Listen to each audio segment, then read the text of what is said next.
자, 이 시간에 우리 함께 나눌 말씀 보겠습니다. 우리 오늘 말씀은 우리가 지난주 우리 큐티 본문이기도 한데 여호수아 6장 15절에서 17절까지 말씀 우리 함께 찾아서 읽도록 하겠습니다. 여호수아 6장 15절에서 17절까지 말씀, 우리 세 절 말씀이니까 우리 한번 다 같이 한 목소리로 합독하도록 하겠습니다.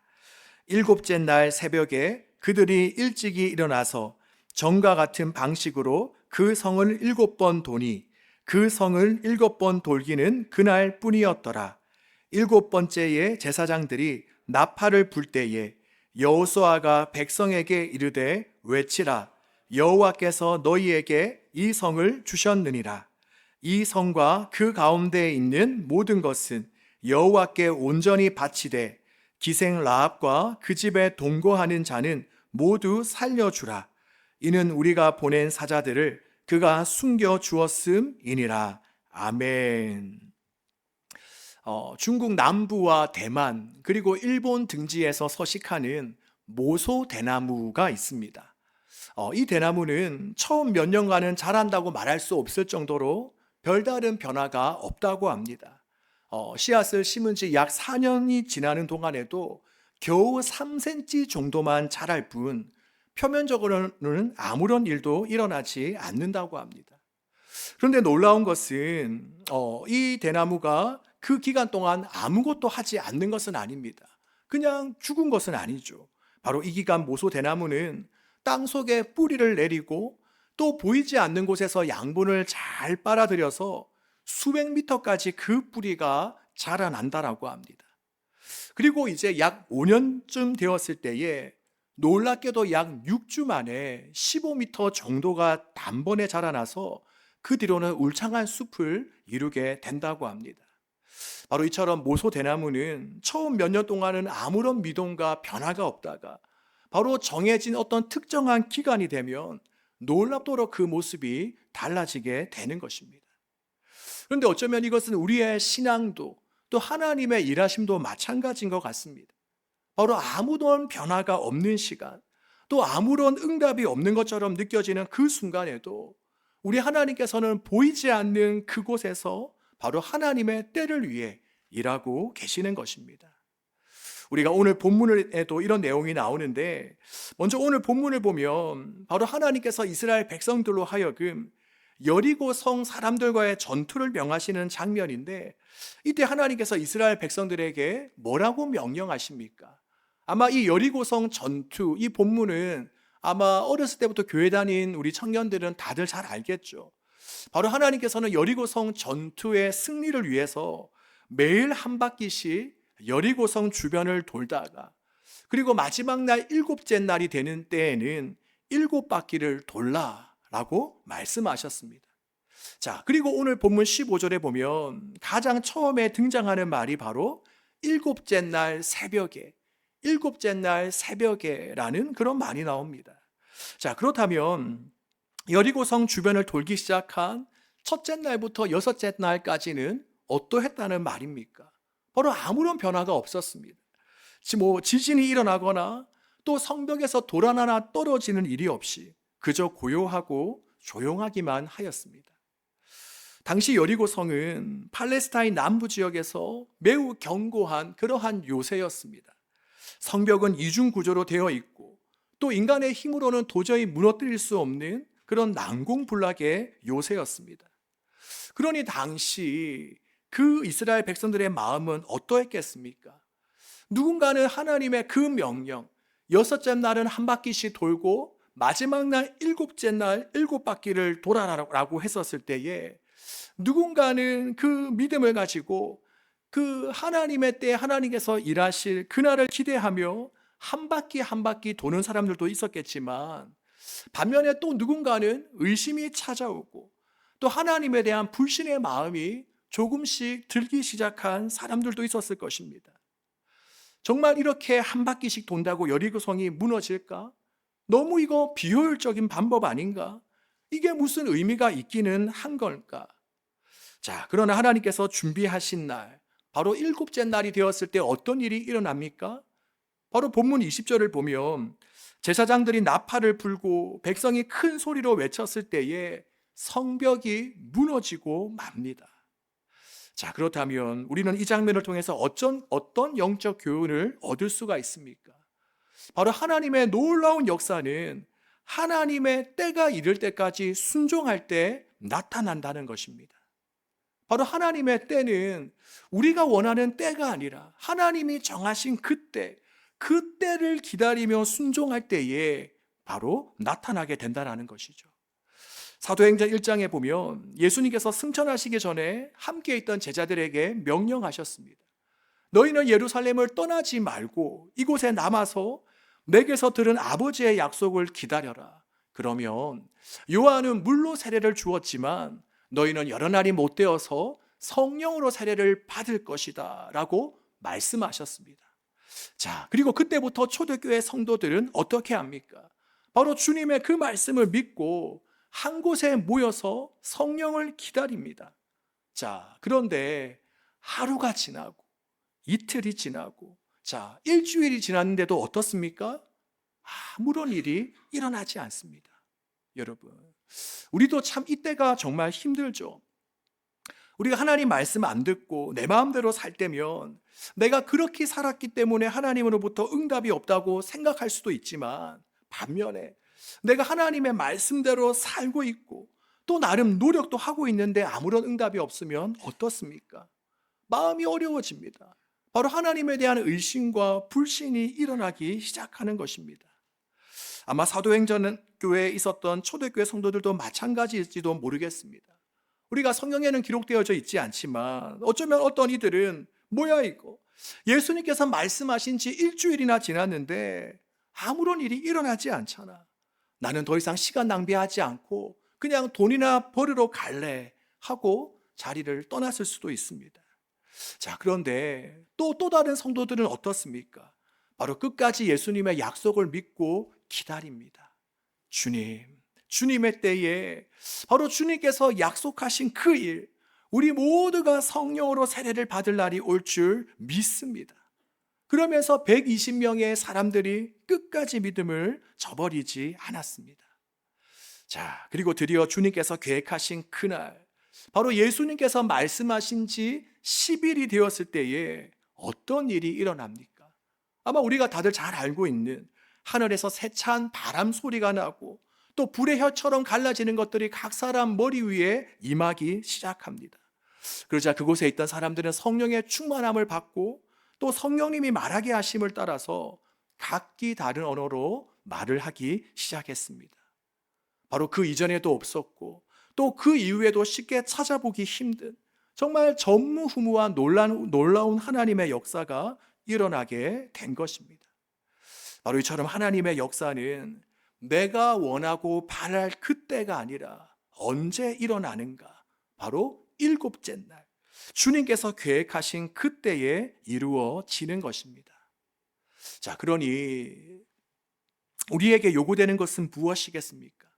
바로 주님의 약속이 이루어질 때까지, 하나님의 정하신 그때가 올 때까지 우리는 신실한 하나님을 믿고 바라보며 끝까지 순종하며 나아가는 것입니다. 우리 사랑하는 여러분, 기도해도 쉽게 응답이 되지 않습니까? 또 내가 계획하고 내가 원하는 대로 뭔가 길이 잘 열리지 않습니까? 또 도무지 변화되지 않는 그 상황 때문에 자꾸만 지쳐가고 있습니까? 어쩌면 지금이 우리에게 있어서 5일째, 아니 6일째 되는 날인지도 모르겠습니다.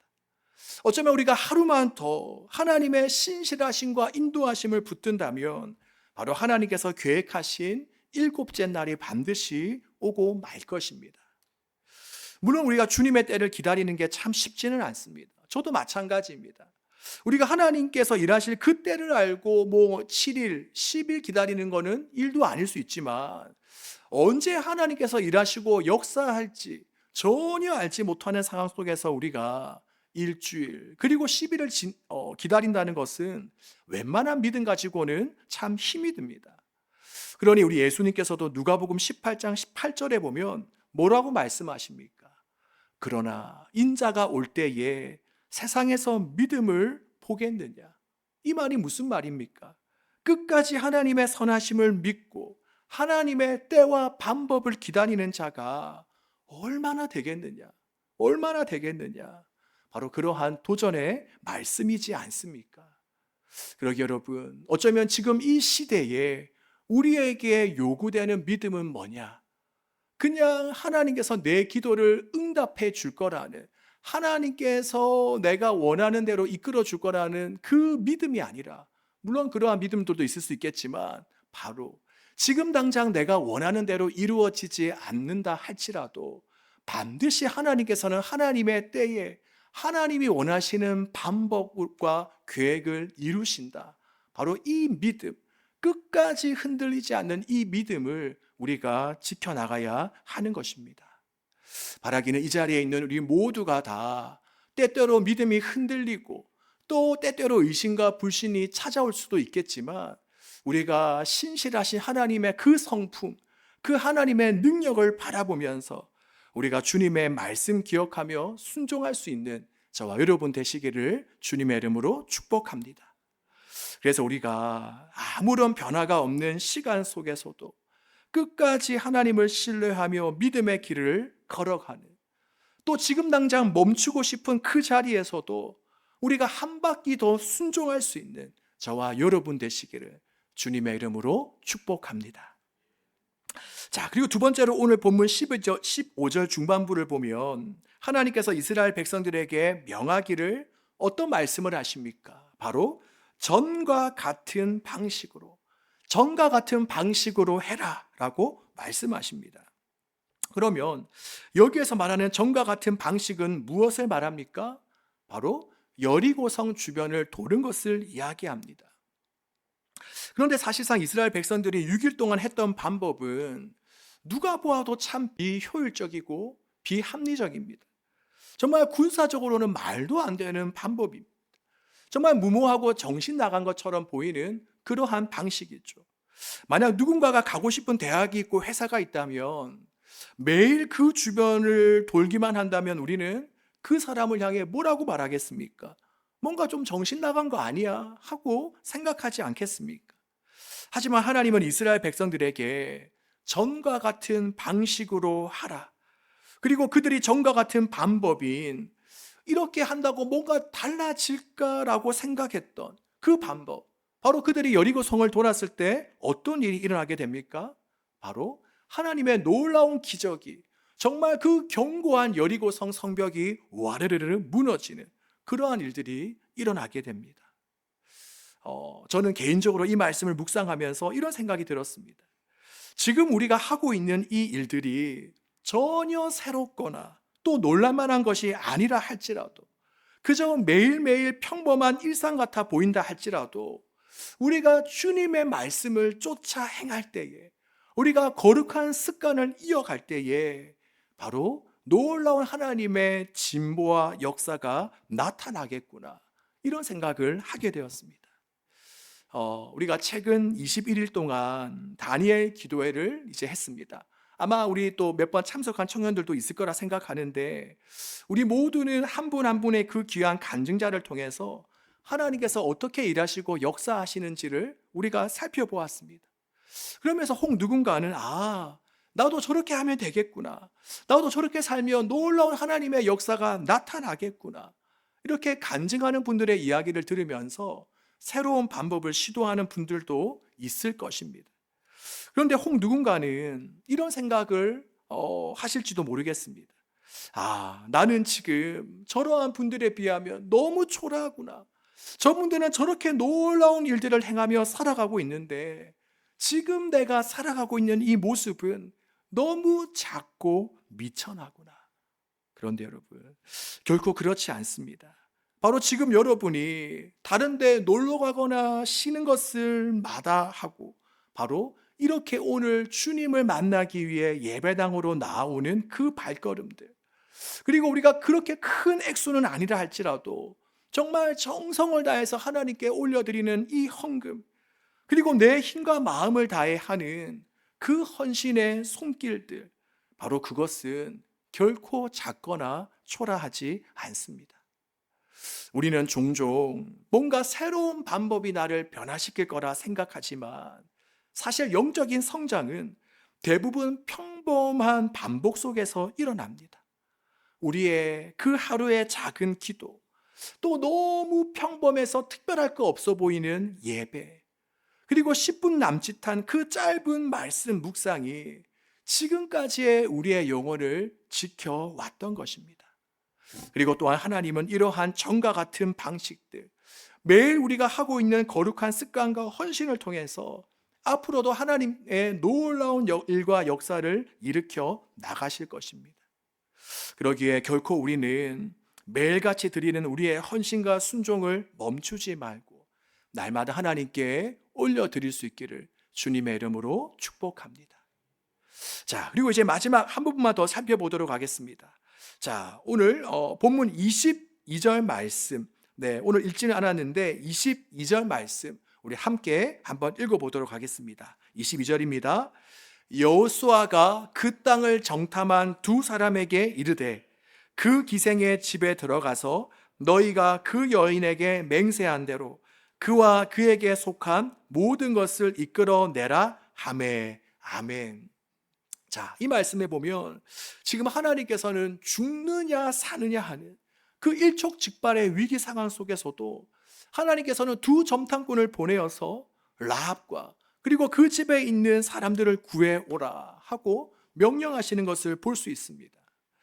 이것을 통해 우리는 두 가지 사실을 알 수 있는데, 첫 번째는 뭐냐? 바로 하나님께서는 우리 한 사람 한 사람의 믿음과 헌신을 귀하게 보신다는 것입니다. 그리고 또 다른 하나는 바로 하나님께서는 심판 가운데서도 한 영혼의 구원을 위해 힘쓰신다는 것입니다.